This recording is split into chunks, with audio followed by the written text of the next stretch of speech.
Okay, I'm very excited to talk to you today a little bit about the Nutrimill. It's an amazing machine, and I believe it's a must-have for all the families that really want to start eating healthier and feel healthier in their life. Also, I love it because when you buy grains, they last longer when you keep them in the grain. When you buy the flour, you're losing nutrition right away. They just aren't, and they lose their flavor. There's nothing better than fresh ground, whatever you're grinding. And that's what I love about the Nutrimill, is it grinds just about everything. This machine has a limited lifetime warranty. So if for some reason you ever needed to send it in to get a repair, this little knob twists and comes off. And then the milling part comes off, and that's what you would send in to be fixed.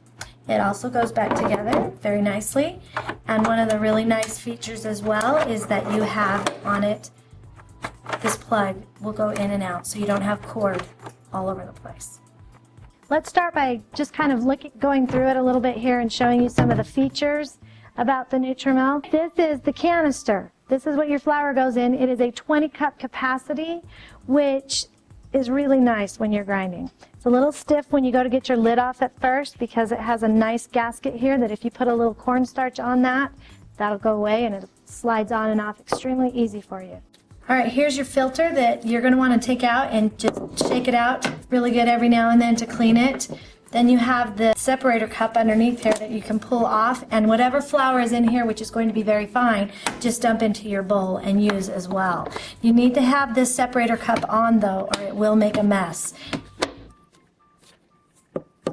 Okay, inside the bowl you're going to take out the hopper, which actually goes onto your machine, and you have these 3 tabs that you're going to line up and push them, snap that into place. Inside here also is a sticker that reminds you, do not mill anything that is oily like flaxseed. Okay, now at this point I would add whatever grain I'm going to do.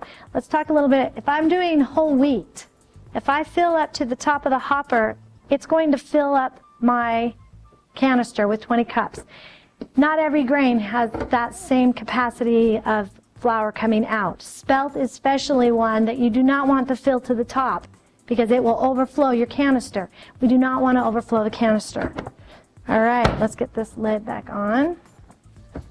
And it slides in really nice. And as you can see, there's a yes and a no. You want to be able to see the yes when you push that hopper in, or that canister in, so that it doesn't spit wheat out. If it's spitting wheat at you, a couple of things. Your canister's not all the way in, or it's too full. Let's talk about the control knobs here.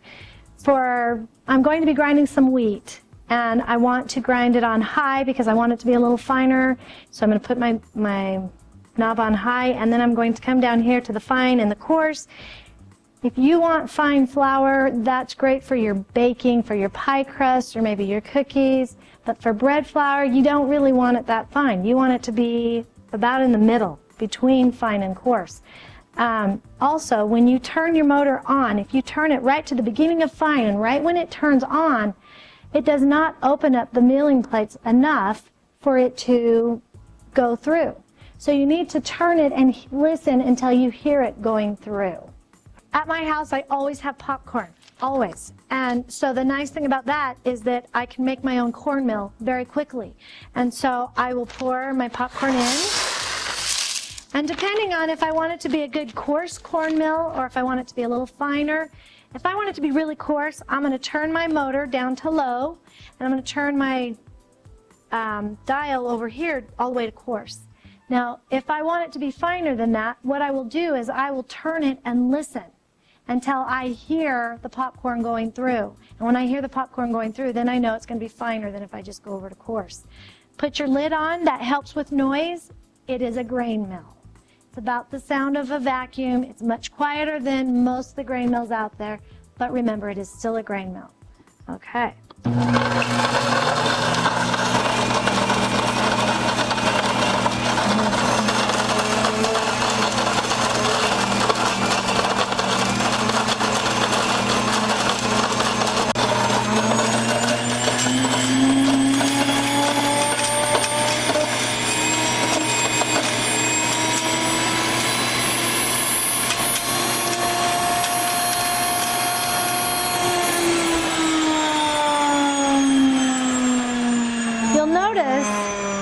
the end there, the machine goes higher in pitch. It gets louder as the grain is emptying out of the milling chamber. So I let it go just a little bit longer to make sure that it all gets blown out and out of the chamber. So I'm going to pull out my bowl now, and one of the tricks that I've learned that's helped me out is I'll pound it a little bit. Gets any flour that's stuck to the lid so that it won't get all over, make a bigger mess on my calendar sometimes.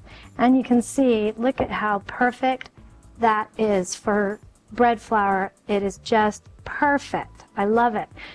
One of the nice things about having the Nutrimill, especially in this day and age, is there is so much celiacs going on or gluten intolerance going on. But what you'll find is that buying the flours for the celiac bread or what you need to use is expensive.